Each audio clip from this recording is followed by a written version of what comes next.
मैं सबसे पहले भदोही जनपद को राज्य सरकार की ओर से कारपेट एक्सपो मार्ट के इस लोकार्पण के लिए हृदय से बधाई देता हूं। आप सबके प्रति मैं अपनी शुभकामनाएं भी देता हूं। पिछले एक वर्ष से हम लोग प्रतीक्षारत थे कि इस कार्यक्रम के साथ हम यहां पे प्रत्यक्ष रूप से जुड़ करके इस जनपद के हस्तशिल्पियों का अभिनंदन कर सकूं, जिन्होंने अपने हुनर से इस जनपद को एक नई पहचान दिलाई है। वे सचमुच हमारे लिए अभिनंदनीय है। जिन लोगों ने एक समय में बिना किसी सरकारी सहयोग के, बिना किसी सरकारी प्रोत्साहन के, अपने स्वयं के पुरुषार्थ और परिश्रम से न केवल भदोही जनपद को प्रदेश में बल्कि देश और दुनिया में भी एक स्थान दिलाया, ऐसे सभी हस्तशिल्पी, कारपेट उद्योग से जुड़े हुए जितने भी उद्यमी हैं, इन सब का मैं हृदय से अभिनंदन करता हूं और इसीलिए मैं विशेष रूप से यहां पर आया हूं। एक कोरोना कालखंड है। मार्च से लेकर के अब तक आज दिसंबर की अंतिम तिथि है। जब मैं 2019 में यहां आया था तब मैंने आप लोगों से कहा था कि मैं शीघ्र आऊंगा, कारपेट एक्सपो मार्ट के उद्घाटन के लिए आऊंगा, लेकिन पिछले 9-10 महीनों से हम लोग केवल और केवल उत्तर प्रदेश की 24 करोड़ जनता को बचाने के लिए प्रधानमंत्री मोदी जी के मार्गदर्शन में कोरोना से जूझते हुए, उससे लड़ते हुए और प्रदेश की 24 करोड़ जनता को सुरक्षित रखते हुए जो एक व्यापक कार्य योजना बना रहे थे, उसके कारण यहां पर चाहते हुए भी मैं कार्यक्रम नहीं दे पाया था। और इसीलिए मैंने जब इस विभाग के मंत्री से, इस विभाग के अधिकारियों से चर्चा की, उन्होंने सहर्ष इस बारे में कहा कि ये तो हमारा तैयार है और हम लोग चाहते हैं कि कारपेट जगत से जुड़े हुए हमारे उद्यमियों के अभिनंदन का साक्षी एक कार्यक्रम बने। अगर प्रत्यक्ष उपस्थिति के माध्यम से कार्यक्रम हो जाए तो बहुत अच्छा होगा। और इसलिए आज मैं विशेष रूप से आज यहाँ के उद्यमियों को, यहाँ के हस्तशिल्पियों को सम्मान देने के लिए आपके भदोही जनपद में आया हूं, जिन्होंने प्रदेश और देश को एक नई पहचान कारपेट के क्षेत्र में भदोही के माध्यम से दी है। भाइयों बहनों, बहुत बड़ा कार्य यहां के हस्तशिल्पियों ने किया है अपने हुनर के माध्यम से, और वह कार्य सचमुच अभिनंदनीय कार्य है। इस अभिनंदनीय कार्य के लिए जितनी भी इसकी प्रशंसा की जाए वह कम है, और उसी के लिए मैं आज आपके बीच आया हूं आपसे कहने के लिए कि इन हस्तशिल्पियों को और उन उद्यमियों को आगे बढ़ाने के लिए सरकार हर प्रकार का सहयोग करेगी। सरकार हर प्रकार का सहयोग देने के लिए, आश्वासन देने के लिए यहां पर आपके बीच आई है। आपने देखा होगा कोरोना कालखंड के दौरान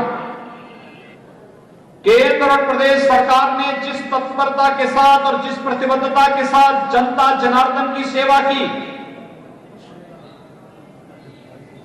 एक एक व्यक्ति की जान की कीमत को महत्व देते हुए हर एक व्यक्ति को शासन की योजनाओं के साथ जोड़ना और फिर उसके माध्यम से उन्हें प्रोत्साहित करने के लिए जो कार्यक्रम बनाए, उसी श्रृंखला में प्रधानमंत्री मोदी जी ने आत्मनिर्भर भारत की परिकल्पना की बात हम सबको दी और उत्तर प्रदेश आत्मनिर्भर भारत में सहयोगी बन सके, इस दृष्टि से एक जनपद एक उत्पाद की यह अभिनव कार्य योजना प्रधानमंत्री मोदी जी की प्रेरणा से 2018 में उत्तर प्रदेश ने प्रारंभ की थी। एक जनपद एक उत्पाद में अगर हमने वाराणसी के साड़ियों को स्थान दिया तो भदोई के कालीन को भी हमने प्रदेश के अंदर एक जनपद, एक उत्पाद में महत्व दिया, स्थान दिया। और भाइयों बहनों, हमारे पूर्वज बहुत अभिनंदनीय हैं, वे सभी पूर्वज जिन्होंने उत्तर प्रदेश की वर्तमान पीढ़ी के लिए आत्मनिर्भर भारत के माध्यम से स्वावलंबन का मार्ग प्रशस्त किया। वह था, यहां पे हर एक जनपद के पास अपनी एक विशिष्ट पहचान है, और उस विशिष्ट पहचान ने अपने उस उत्पाद के माध्यम से जो विशिष्ट पहचान उस जनपद को दी, वह हमारी अनमोल धरोहर है। अनमोल धरोहर, किसी भी जिले में आप जाइए, वहां की अपनी एक पहचान बन जाती है। मैं मानता हूं भदोई जैसी हुनर हो सकता है किसी जिले में भले ही न हो, लेकिन वहां पे प्रकृति प्रदत्त कुछ ना कुछ ऐसा उपहार जरूर है जिसके माध्यम से लोग देश और दुनिया को कुछ दे रहे हैं। जैसे सिद्धार्थनाथ सिंह जी ने कहा कि सिद्धार्थनगर का काला नमक चावल है, ऐसे कौशाम्बी का अमरूद भी तो है। कौन नहीं जानता इसके बारे में? यानी आखिर यहां के किसानों ने भी तो किसी भी क्षेत्र में इसे पीछे नहीं रखने दिया। चंदौली का चावल, आज तो चंदौली का किसान एक ब्लैक चावल को भी लेके आ रहा है, ब्लैक राइस भी लेके आया है। बाजार में उसका दाम 700 रुपए तक मिल रहा है। यानी किसान हो, हस्तशिल्पी हो, युवा हो और समाज का कोई भी तबका, उसको प्रोत्साहित करने के लिए आत्मनिर्भर भारत की इस परिकल्पना को साकार करता हुआ यह कारपेट एक्सपो मार्ट अपने आप में इन सभी उद्यमियों और हस्तशिल्पियों का अभिनंदन करने के लिए आज यहां पर खड़ा है। इसलिए इसको लोकार्पित करते हुए मुझे बहुत प्रसन्नता की अनुभूति हो रही है। और यहां पर तो एक साथ आए हैं इस जनपद के हम लोग, जहां यहां के उत्पाद को, यहां के प्रोडक्ट को प्रोत्साहित करने के लिए, इसको मार्केट देने के लिए जहां आए हैं, बाजार देने के लिए आए हैं, वहीं साथ ही साथ इसी बहाने यहां की विकास की योजनाओं का भी लोकार्पण और शिलान्यास भी हो जा रहा है।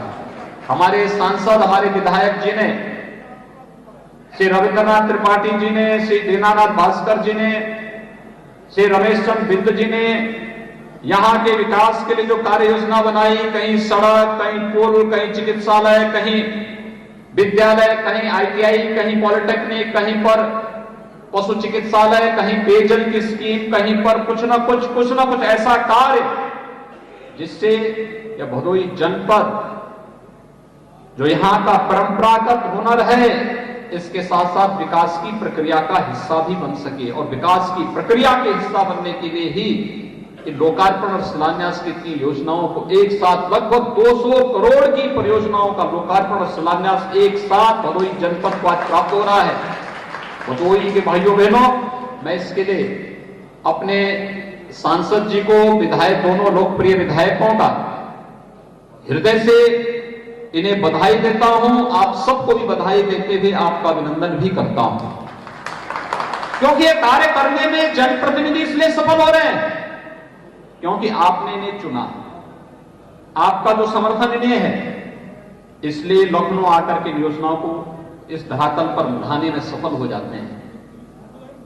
विकास की प्रक्रिया के साथ आपको जोड़ने में सफल हो जाते हैं। विकास में जनपद पिछड़ने न पाए, इसमें लोग सफल हो जाते हैं। बहुत सारी संभावनाएं हैं और उत्तर प्रदेश तो असीम संभावनाओं वाला प्रदेश है,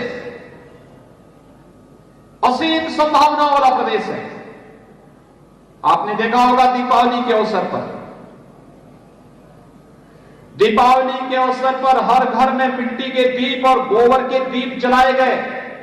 ये अब चीन से नहीं आए, यहीं के कारीगरों ने इसको बनाया, पैसा भी यहीं गया, उसके जीवन में खुशहाली आई। और जब अब मिट्टी और गाय के गोबर से बने हुए दीप जब घर घर में चले तो लक्ष्मी गणेश जी का प्राकट्य स्वयं हर घर में हो गया, इसलिए तो खुशहाली आ रही है।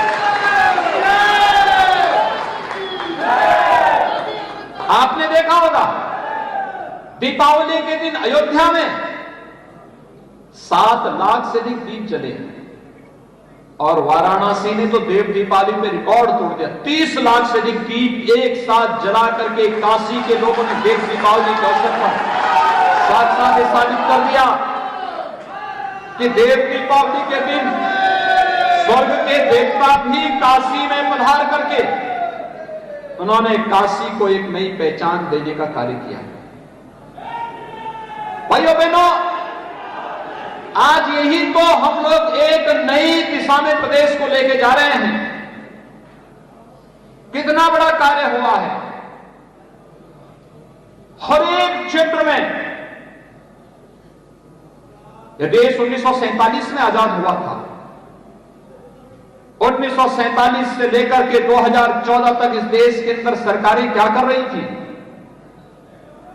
आखिर गरीबों को मकान तक क्यों नहीं मिल रहे थे? गरीबों के लिए शौचालय तक क्यों नहीं मिल पा रहे थे? गरीबों को बिजली के कनेक्शन और रसोई गैस के कनेक्शन तक क्यों नहीं मिल पा रहे थे? गरीबों को आयुष्मान भारत में 5 लाख रुपए का स्वास्थ्य बीमा का कवर क्यों नहीं मिल रहा था?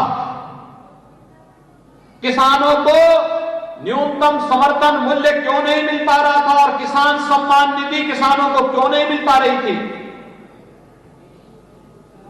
क्योंकि उनके एजेंडे में किसान नहीं था, उनके एजेंडे में गांव नहीं था, उनके एजेंडे में गरीब नहीं था, नौजवान नहीं था, महिलाएं नहीं थी।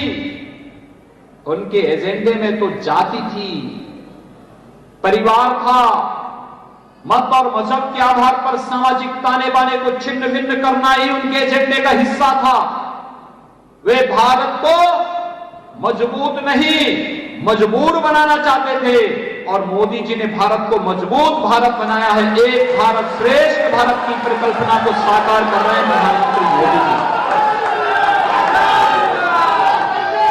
ये आत्मनिर्भर भारत भी इसी मजबूत और शक्तिशाली भारत का एक आधार है और इसीलिए तो आपने कोरोना कालखंड में देखा दुनिया की बड़ी बड़ी ताकतें लटक गई, पूरी तरह पस्त हो गई, लेकिन प्रधानमंत्री मोदी जी के नेतृत्व में भारत मजबूती के साथ कोरोना के खिलाफ लड़ाई लड़ा और मजबूती से लड़ाई लड़ने का परिणाम क्या है?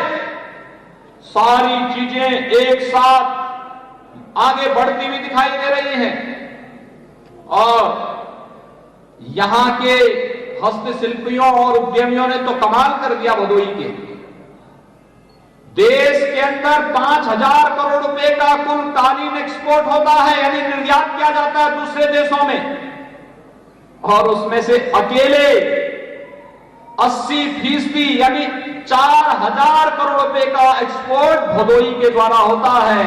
भदोही के उद्यमियों और हस्तशिल्पी भाइयों, मैं आपका अभिनंदन करता हूं। आपकी इस हुनर ने भदोही को एक नई पहचान दिलाई है।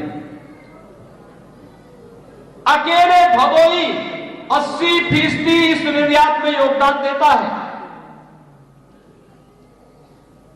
और भदोही के साथ ही अन्य जगह भी इसी प्रकार का आप देखेंगे। लगभग 7,000 करोड़ रुपए का ब्रास के आइटम मुरादाबाद पे एक्सपोर्ट हो रहे हैं। आज इत्र बनाने के लिए नई तकनीक एक कन्नौज के अंदर, फिरोजाबाद अपने ग्लास की आइटम के लिए दुनिया के अंदर फिर से अपनी हुनर का लोहा मनवा रहा है।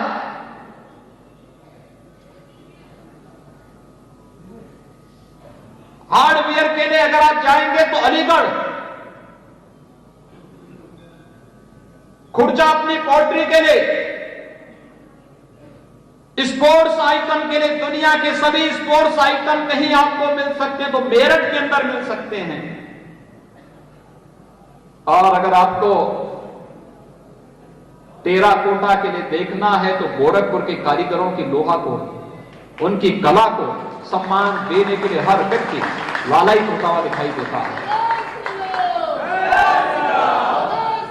काष्ठ कला देखनी है तो सहारनपुर जाइए, क्या नहीं है उत्तर प्रदेश में। उसको प्रोत्साहन की आवश्यकता थी और प्रोत्साहन ऐसे ही कहीं पे कारपेट एक्सपो मार्ट बनाएंगे, कहीं पे ट्रेड फैसिलिटेशन सेंटर बनेंगे, कहीं पर कॉमन सर्विस सेंटर बनेंगे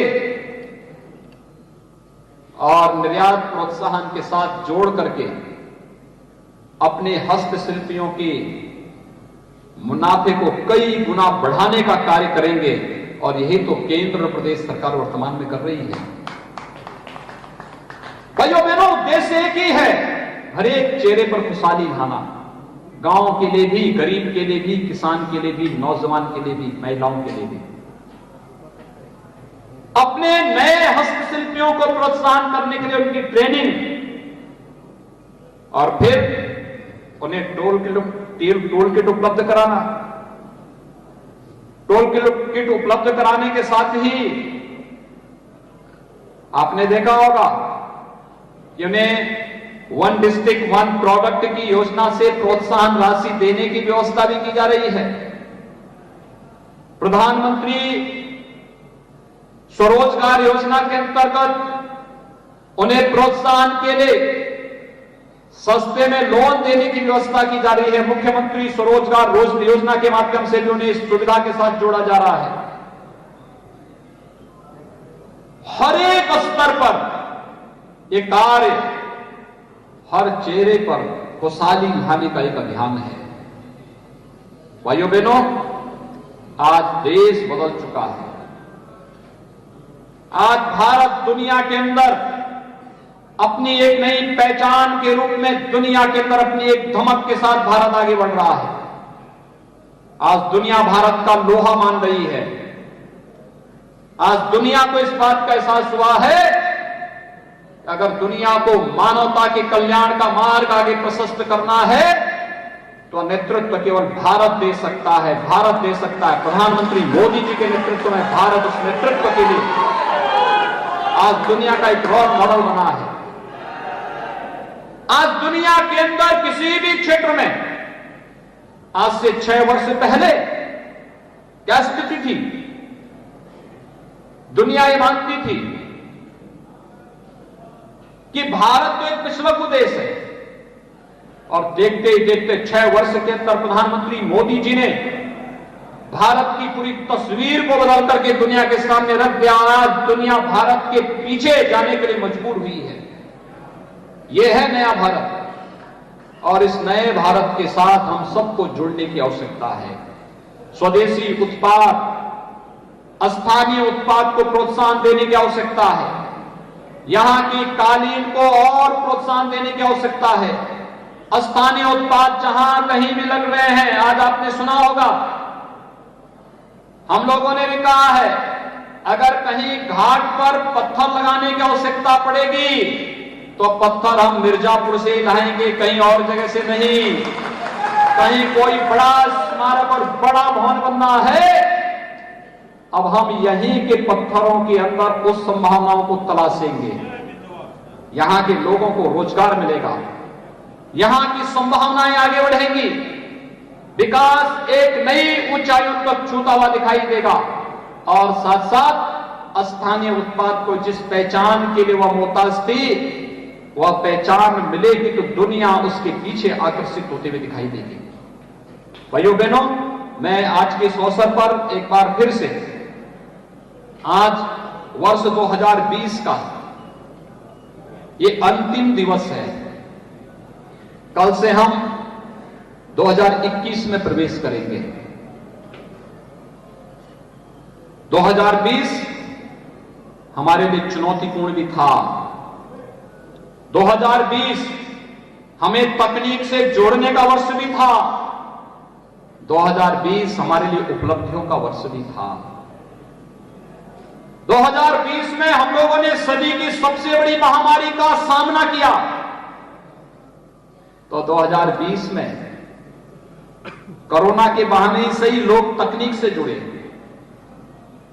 और 2020 में कोरोना को परास्त करते हुए अयोध्या में मर्यादा पुरुषोत्तम भगवान श्री राम के भव्य मंदिर के निर्माण कार्य का प्रधानमंत्री मोदी जी के कर कमलों से इस कार्यक्रम का भी शुभारंभ हो जाता है। उत्तर प्रदेश ने दुनिया के सामने साबित किया है कि शांति और सौहार्द कहीं और से नहीं आएगी, हम सब पहल करके इसे स्थापित करेंगे। और उत्तर प्रदेश ने शांति और सौहार्द का वो एक नया संदेश पिछली सरकारों को तो दिया ही दिया है, दुनिया को भी दिया है। हम सब अब विकास के लिए आग्रही बनेंगे, झगड़ा फसाद के लिए नहीं बनेंगे। अब एक नई दिशा में विकास के प्रति, इसीलिए तो नए नए कार्यक्रम चल रहे हैं। आपने देखा होगा प्रयागराज को वायु सेवा से जोड़ दिया गया है,